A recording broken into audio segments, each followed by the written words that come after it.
Corona की तबाही याद है आपको? कैसे भूल सकते हैं वो खतरनाक, खौफनाक, दर्दनाक मंजर। उस समय न जाने कितनों ने अपनों को खोया था। कई लोगों का पूरा घर ही तबाह हो गया। जहां देखो वहां सिर्फ चीख पुकार, आंसू और दर्द भरे चेहरे नजर आते थे। आप सोच रहे होंगे कि आज हम उस दर्दनाक पल को क्यों याद कर रहे हैं। दरअसल दुनिया पर कोविड-19 से भी 20 गुना अधिक खतरनाक बीमारी का खतरा मंडरा रहा है। विश्व स्वास्थ्य संगठन यानी कि WHO ने चेताया है कि डिजीज एक्स को लेकर पहले से सावधानी नहीं बरती गई तो ये कहर बर पाएगी। एक पुरानी कहावत है कि रोकथाम इलाज से बेहतर है और ये डिजीज एक्स पर सटीक बैठती है। डिजीज एक्स इस बात का प्रतिनिधित्व करता है कि गंभीर अंतर्राष्ट्रीय महामारी एक रोगजनक की वजह से हो सकती है। हालांकि वर्तमान में इंसानों में बीमारी पैदा करने वाला ये रोगजनक अज्ञात है। आइए इसी खतरनाक बीमारी के बारे में यहाँ जानने की कोशिश करते हैं। Coalition for epidemic preparedness innovation यानी कि CIPI के मुख्य कार्यकारी अधिकारी रिचर्ड हैचेट ने डिजीज एक्स के बारे में कहा, यह साइंस फिक्शन की तरह लग सकता है, लेकिन डिजीज एक्स एक ऐसी चीज है जिसके लिए हमें तैयार रहना चाहिए। उन बीमारियों की सूची में जिन्हें WHO अनुसंधान और विकास के मामले में सबसे अधिक प्राथमिकता देता है, उन रोगों में डिजीज एक्स ने इबोला, जीका और कोरोना वायरस 2019 जैसी बीमारियों के बीच अपनी जगह पक्की कर ली। डिजीज एक्स के अप्रत्याशित प्रकोप ने बार बार चिकित्सा जगत के विश्वास को हिलाने के साथ ही हैरानी में डाल दिया है। कुछ विशेषज्ञों ने यहां तक कहा कि गंभीर सांस के रोग वाला कोरोना वायरस 2 की वजह से होने वाला कोविड-19 पहली डिजीज X.4 के मानकों पर खरा उतरता है। वहीं कुछ विशेषज्ञों का मानना है कि ये जीका डिजीज X.5 है। ऐसे में एक संभावना ये भी है कि कोविड-19 और अन्य हालिया महामारियों में डिजीज एक्स सबसे खतरनाक होने जा रहा है। 3 साल से अधिक की छोटी और बड़ी लहरों के साथ कोरोना वायरस अब काफी कम हो गया है। एक जानी पहचानी सेहत संबंधी फिक्र वाली लिस्ट में आ गया है। ऐसा माना जाता है कि डिजीज एक्स की वजह से होता है। ऐसा रोगजनक एक जूनोसिस होने की उम्मीद है, यानी ऐसी बीमारी जो जानवरों से इंसानों में फैल सकती है। सबसे अधिक संभावना इसके एक RNA वायरस होने की है। RNA वायरस ऐसा वायरस होता है जिसके आनुवांशिक जीनोम का निर्माण RNA नाभिकीय अम्ल से हुआ हो। ये नाभिकीय अम्ल आमतौर पर एक रेशे में संगठित होता है।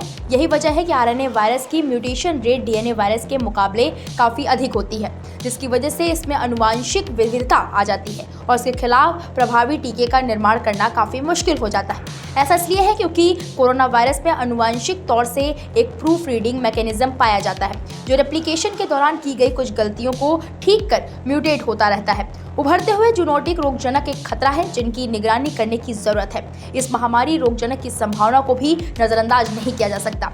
WHO ने संभावित अगली महामारी को डिजीज एक्स करार दिया है और कहा है कि ये पहले से ही फैलने की राह पर हो सकती है। साल 2020 में मई से दिसंबर तक UK के वैक्सीन टास्क फोर्स की अध्यक्षता करने वाली स्वास्थ्य विशेषज्ञ केट बिंघम के मुताबिक डिजीज एक्स में कोविड-19 के मुकाबले 20 गुना अधिक मौत की क्षमता हो सकती है। 1918 से 19 फ्लू महामारी ने दुनिया भर में कम से कम 50 मिलियन लोगों की जान ले ली, जो प्रथम विश्व युद्ध में मारे गए लोगों की तुलना में 2 गुना है। बिंघम ने कहा, दुनिया को बड़े पैमाने पर टीकाकरण अभियान के लिए तैयार होना होगा और रिकॉर्ड समय में खुराक देनी होगी। कल्पना करें कि रोग एक्स इबोला यानी कि 67% की मृत्यु दर के साथ खसरे जितना ही संक्रामक है। दुनिया में कहीं ना कहीं ये रूप ले रहा है और देर सवेर इससे कोई ना कोई बीमारी महसूस करने लगेगा। बिंघम का कहना है कि मौजूदा वक्त में डिजीज एक्स के लिए कोई स्वीकृत टीका नहीं है। वैज्ञानिकों द्वारा प्रत्येक खतरनाक वायरस परिवार के लिए अलग अलग प्रोटोटाइप टीकों का एक संग्रह विकसित करने के महत्व पर जोर देते हुए उन्होंने कहा कि घातक वायरस के लिए टीकों पर एक शुरुआत ही इसकी विशिष्ट विशेषताओं को टारगेट करने में मदद कर सकती है। केट ने उस खतरे के बारे में बात की जो करीब 10 लाख अनदेखे वायरस इंसानों पर डाल सकते हैं। उनके अनुसार वैज्ञानिकों ने 25 वायरस परिवारों की पहचान की है, जिसमें हजारों व्यक्तिगत वायरस शामिल हैं, जबकि लाखों अन्य वायरस अभी भी खोजे जाने बाकी है। स्वास्थ्य विशेषज्ञ ने कहा कि इससे बचने के लिए उठाए जाने वाले शुरुआती कदमों में से एक जरूरी चीज वित्तीय संसाधनों का निर्धारण करना है। उनका कहना था कि अगर इस दिशा में कोई कदम नहीं उठाया गया तो इसकी मौद्रिक लागत भूकंप से होने वाले नुकसान के बराबर होगी। जब डिजीज एक्स से भी हल्का वायरस कोविड-19 अन्य नुकसानों के साथ ही सार्वजनिक स्वास्थ्य खर्च दोनों में $16 ट्रिलियन का बिल उठाने में कामयाब रहा है, तो डिजीज एक्स से होने वाला नुकसान उससे भी कई गुना अधिक हो सकता है। स्वास्थ्य विशेषज्ञ केट बिंघम ने जानवरों से मनुष्यों में वायरस वायरस के फैलने पर भी प्रकाश डाला। उन्होंने बताया, एक वायरस का पूरा उद्देश्य जितना संभव हो उतने मेजबानों में जितनी बार संभव हो अपनी कॉपी बनाना है, इसलिए वो लगातार म्यूटेशन कर रहे हैं और अलग अलग जानवरों पर हमला कर रहे हैं। वास्तव में कुछ सबसे खतरनाक वायरस जैसे कि चेचक, खसरा, इबोला और HIV जानवरों में उत्पन्न हुए और बाद में मनुष्यों के बीच अत्यधिक संक्रामक हो गए। महामारियां क्यों बढ़ रही हैं, इस पर केट बताती हैं कि वैश्वीकरण के साथ शहरीकरण और प्रकृति का विनाश महामारी की बढ़ती घटनाओं में योगदान दे रहा है। वो इस बात पर जोर देती हैं कि वनों की कटाई, आधुनिक कृषि विधियों का उपयोग और आर्द्र भूमि का विनाश जानवरों से मनुष्यों में संक्रामक रोगों के फैलाने के लिए जिम्मेदार है, क्योंकि जानवरों के आवासों का नुकसान उनको मानव बस्तियों के करीब जाने के लिए प्रेरित कर रहा है।